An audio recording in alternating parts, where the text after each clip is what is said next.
You're listening to the New Game, Old Game podcast, powered by No Alumni.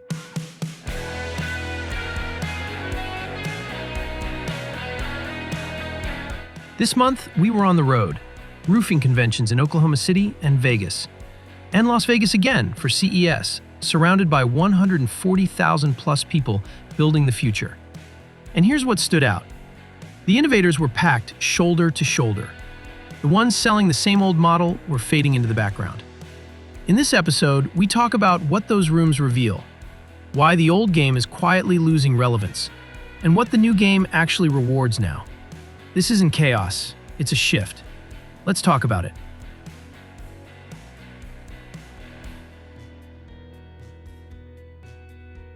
Hey, and welcome. You're listening to the New Game, Old Game podcast, episode 3. I'm your host, Matt LaFleur, joined as always by Greg Snyder. We know there are many really good podcasts out there, so thanks for joining us here and giving the New Game, Old Game podcast a spot in your listening life these days. It means a lot. Greg, how's it going, man? How are you? Matt, I'm doing well, my friend. It's good to see your smiling face. I know we've both been away I think maybe we're in the same city at different times, or maybe we weren't. Maybe I misremember, but I think you're right. I think we both went to Vegas this month, but unfortunately we didn't overlap.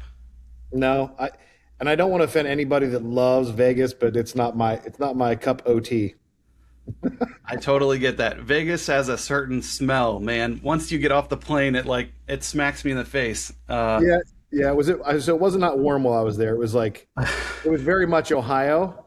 So it was like 60 and cloudy, and then most of the time we were spent in a convention, and then, dinner and whatnot. So it wasn't a fabulous weather experience either. But we also went in January. So yeah, the desert in the winter is a bit of an odd scenario. So it was all right. I don't know that I'll be running back, but if I had to go back or for business, certainly. But I'm not vacationing there. Let's put it that way. I had my best visit to Vegas ever this time around, which in just a second, I think maybe we'll drill into what we were up to a little bit more. Yeah. We did want to acknowledge it's been a minute since we recorded and released our last episode. And before we get into today's topic, we really just wanted to quickly tell you why that is. As Greg already said, we both have been on the road and participated in some incredible events this month.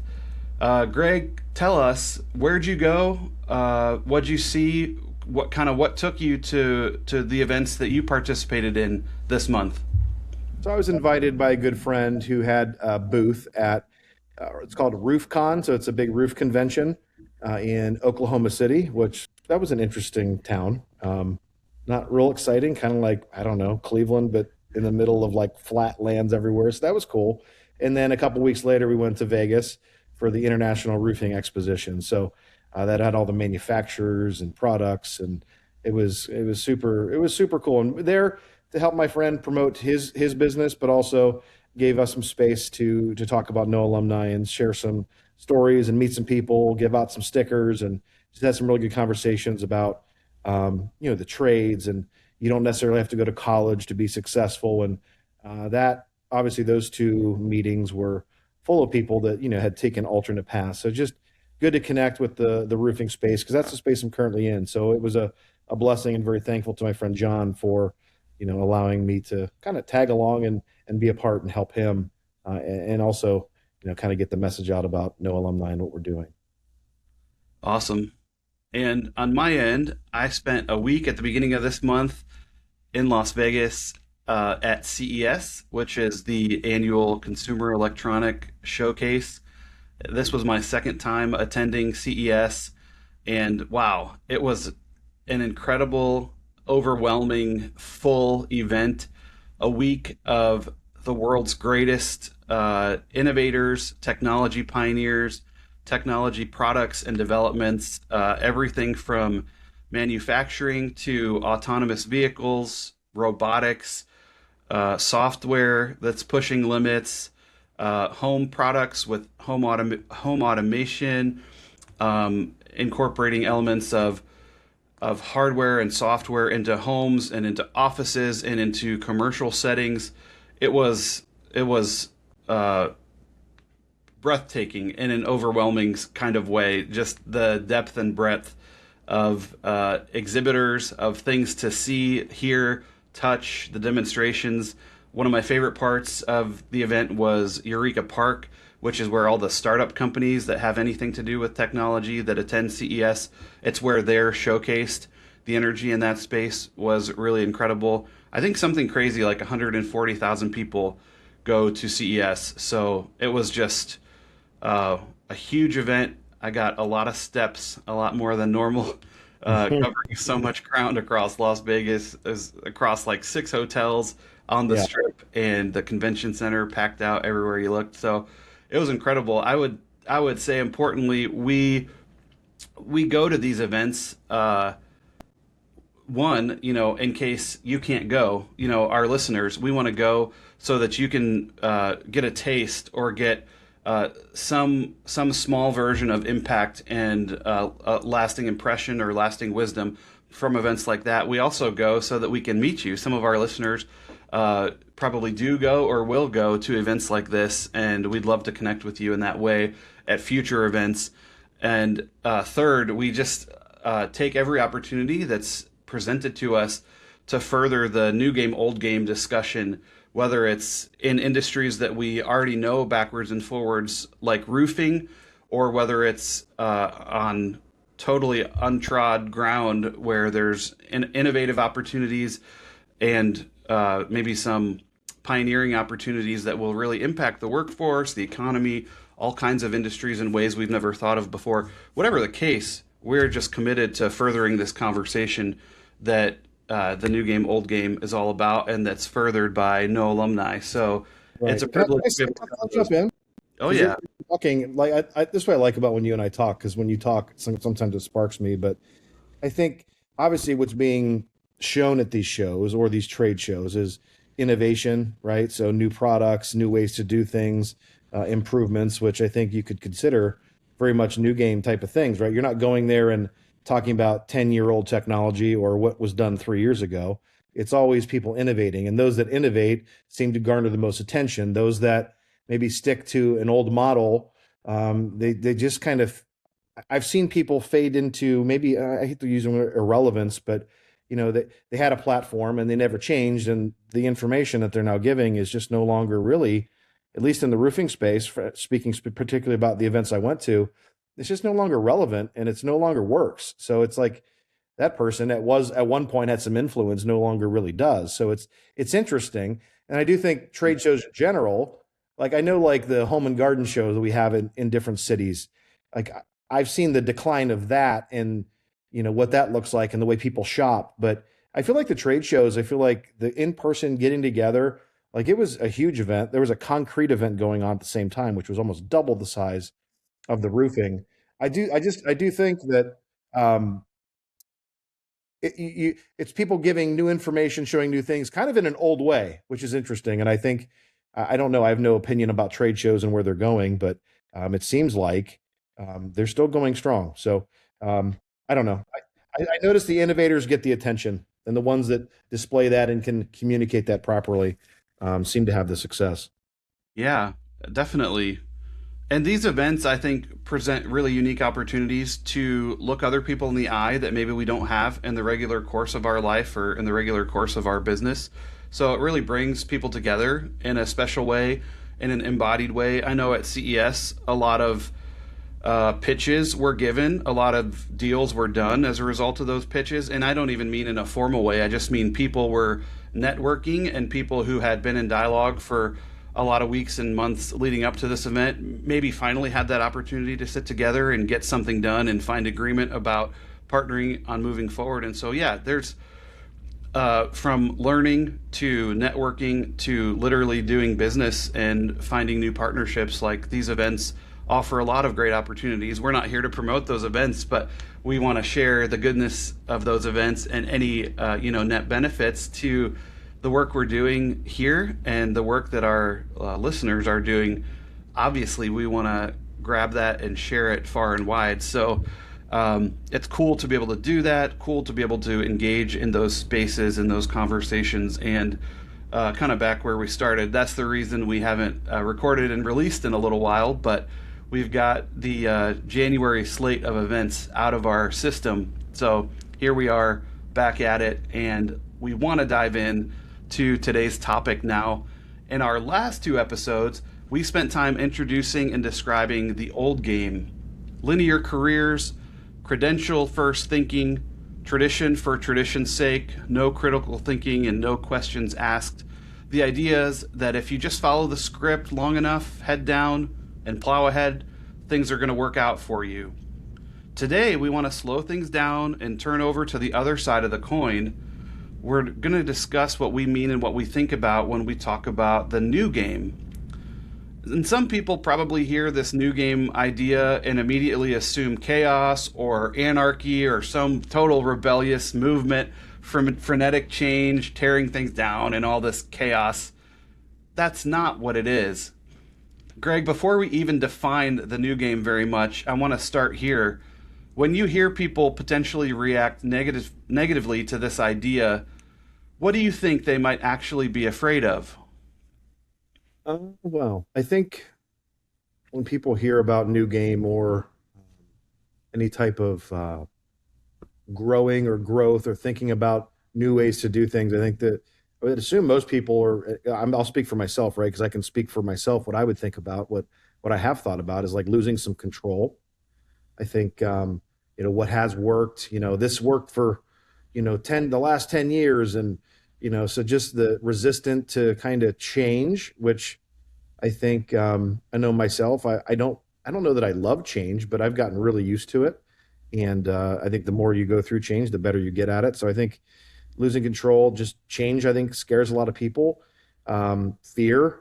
And I also think like just the time, energy it takes to figure out what it is that has to be shifted or pivoted on in their business. Because, and I think we could talk for 10 hours and not cover, even a small percentage of the businesses, because I think every business has their own challenges and are going to be facing challenges or face challenges every year. Like no year is the same. You can have a very successful year. And this has always been frustrating to me. Sometimes it's like, you have a great year in sales and you do good and you helped a lot of people. And then the next year, like, January 1, it resets and it's like, wow, it's like start climbing that mountain again. So I think sometimes it can maybe feel like that. It's like, this worked for 10 years. It doesn't seem to be working. Things seem to be trending a different direction. Now we have to figure out what to do. And I think that can be scary. And I think identifying how to do that and who to do that with in your organization is also, a challenge. So I think it's effort, honestly. I don't know. I think that's my answer, I believe, at least for now. Maybe yeah. I think that's all really good. I think that's so true. Losing control, not knowing how to manage change or having fear of change, and fear at large, fear in many ways, I think is maybe the number one thing that incites that reaction. And you gave me an idea as you were talking. Maybe we ought to come back in the future and do an episode just on some of those concepts. For instance, change management in our organizations, in our homes, in our businesses. Change is a big deal. And I think there's a lot of good strategies around managing change and thinking about change in really good, beneficial, healthy ways. And then there's the counterpoint to that. There's a lot of ways that we dive into change without being thoughtful, without a plan, without a strategy, without even a full awareness of what that means and how we feel and what we ought to do in the midst of change. So maybe change management, maybe shifting control, maybe fear, maybe some of those things are concepts that we can come back to in future conversations and really do some good work on sharing what we've learned and sharing what we have gathered and what we think about those things.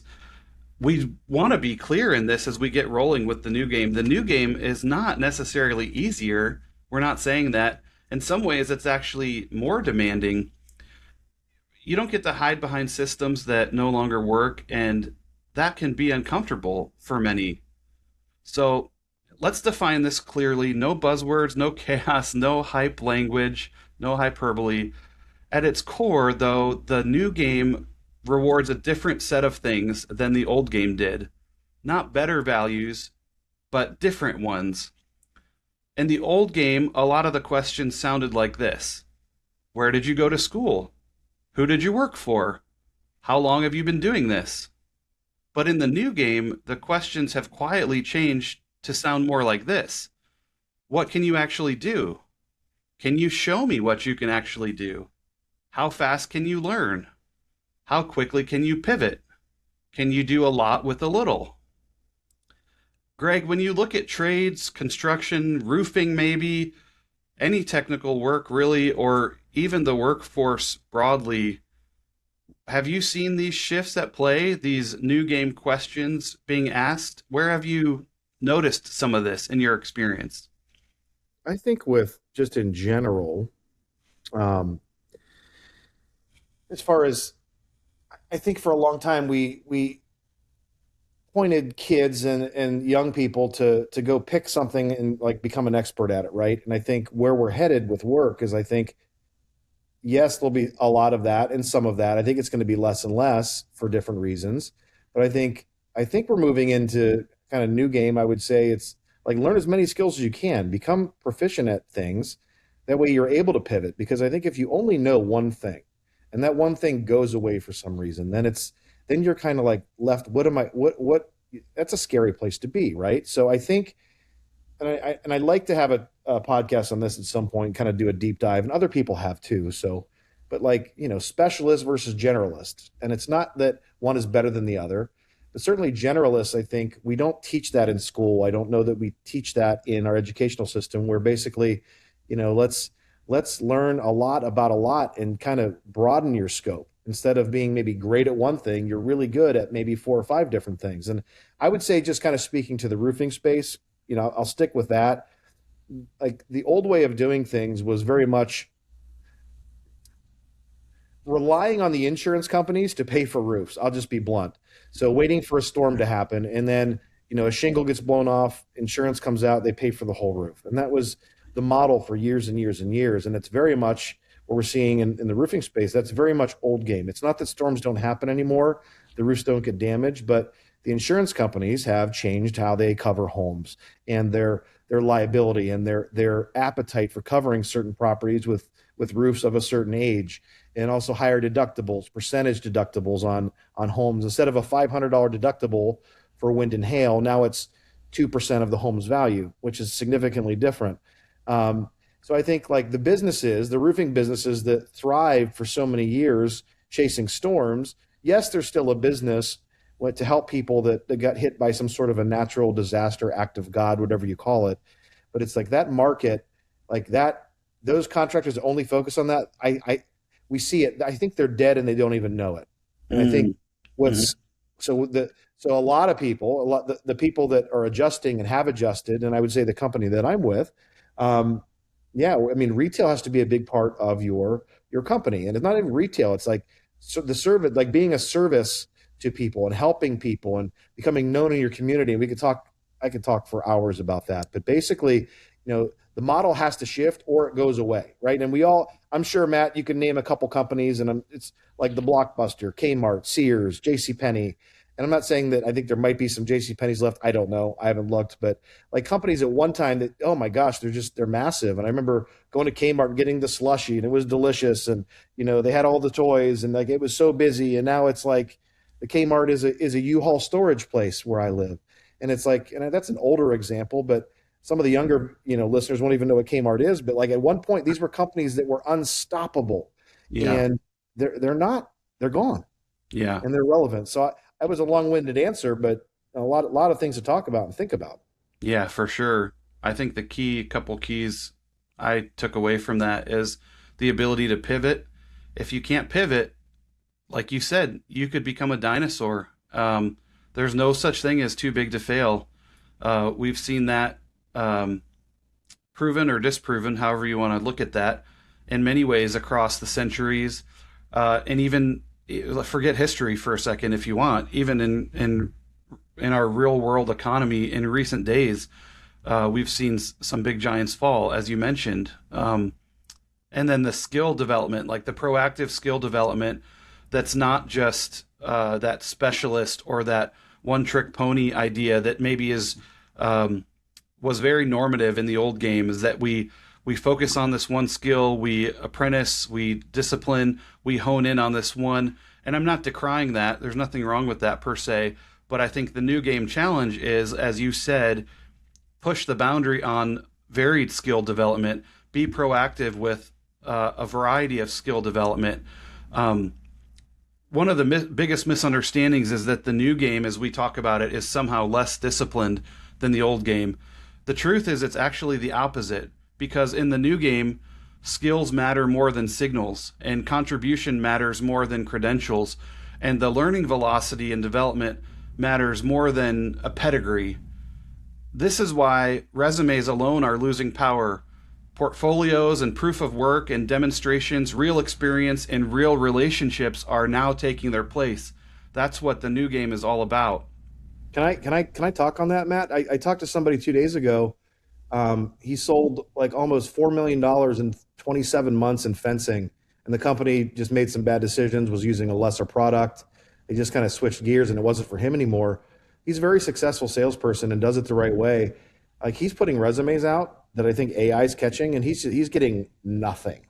Like, so the days of just like putting a resume in and like getting a call back, like whatever their filters are for whatever company and whatever product they're using to filter that, like, it's very different. You said it, I think, at the end when I interrupted you, like the relationships built. Who do you know? Who do I know that I have a relationship with that would trust me and maybe to pivot or in a different industry? Because, man, if you don't have those connections, yikes!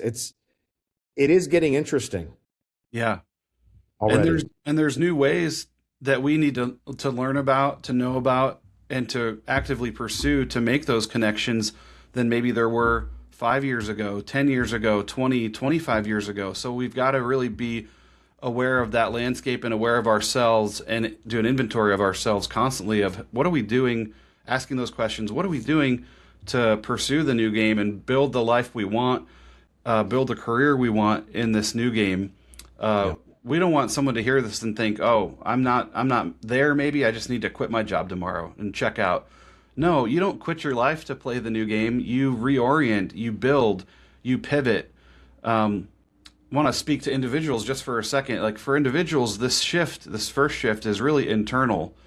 You have to stop outsourcing your identity to other things or former things. You've got to stop outsourcing your identity to institutions. A school, a company, or a title, for example, can be a part of your story, but it can't be your whole story.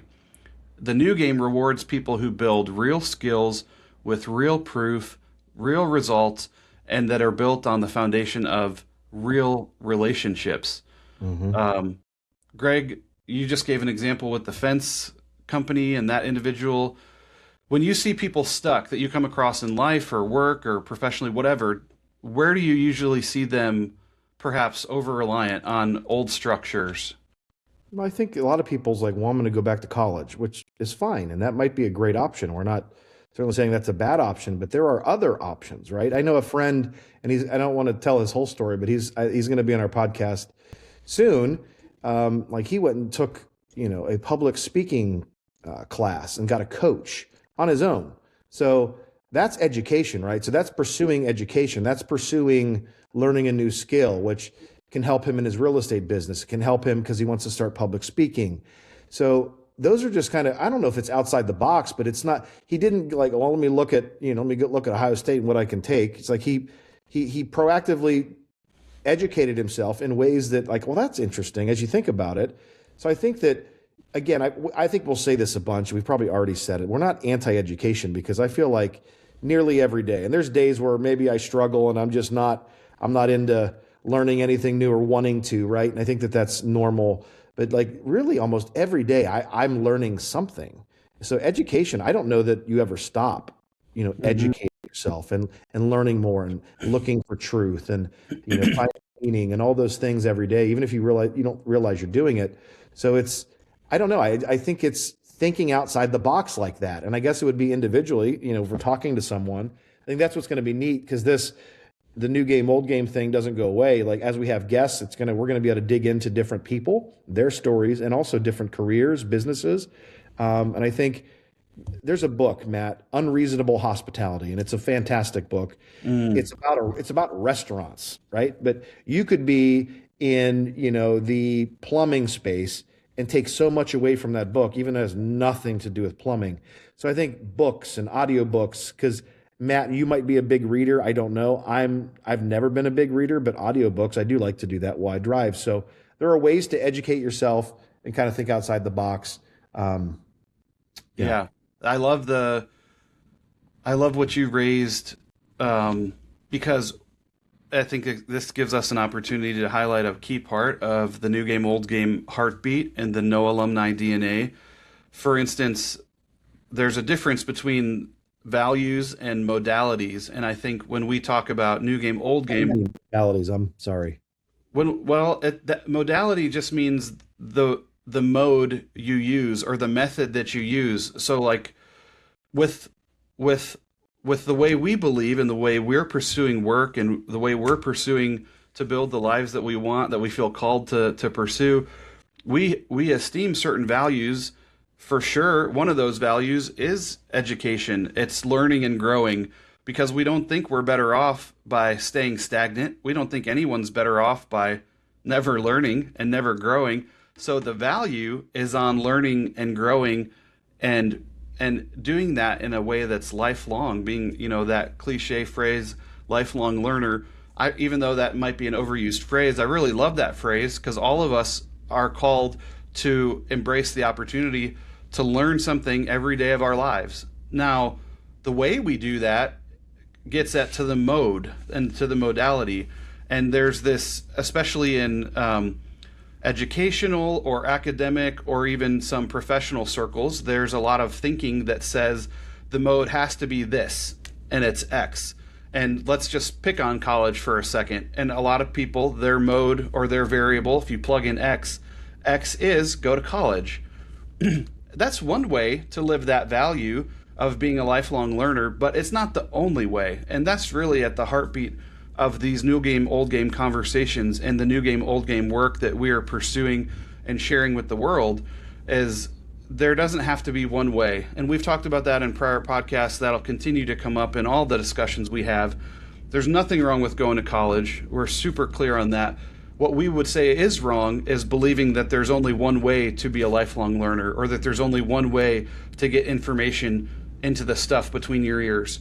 That's what's not true. That's what we push on. That's what we challenge, because in this world, there's so many ways to learn and grow. There's so many ways to create relationships that really have symmetric value to the people involved in the relationship, and on and on. And so that just gives us an opportunity to say, we want to always be cognizant of what's the value versus the modality, or what's the thing that we prize and hold dear versus the way that might be accomplished. And we want to push down walls and say, hey, there might be many, in fact, we believe there are many good ways to accomplish these things that ought to be prized. And so, yeah, 100%. If I can jump in, I think even let's go to like playing guitar. I learned to play guitar with an app and some YouTube.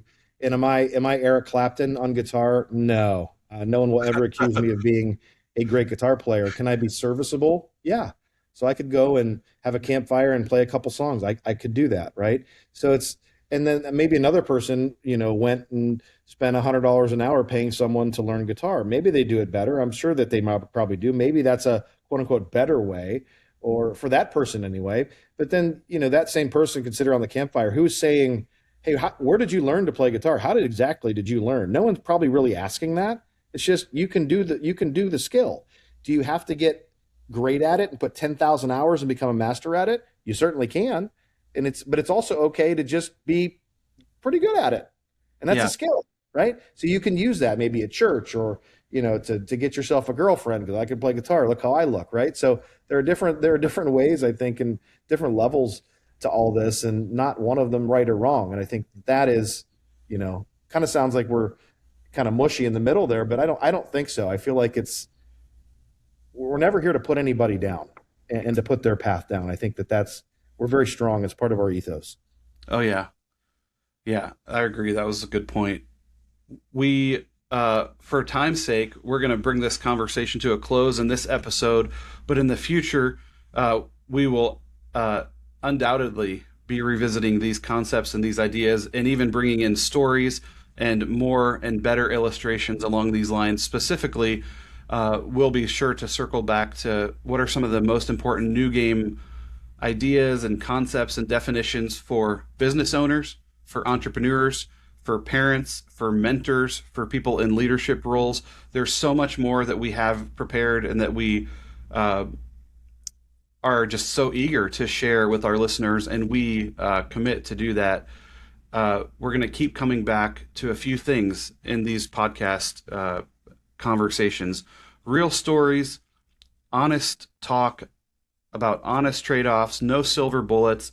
The new game doesn't guarantee success, but it does reward authenticity, honesty, effort in the right direction, and people who stop pretending that the old game still works.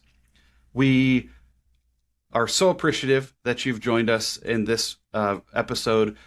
We plan to come back and talk about the things that I already mentioned. We also plan for future episodes to include guests that will light you up. We're going to have an episode in the future on change management, on shifting models, on specialists versus generalists, which are just a few of the ideas that came out of today's episode. And also, we'd love to hear from you. You can always send the show an email. Just send a note by email to connect@newgameoldgame.com.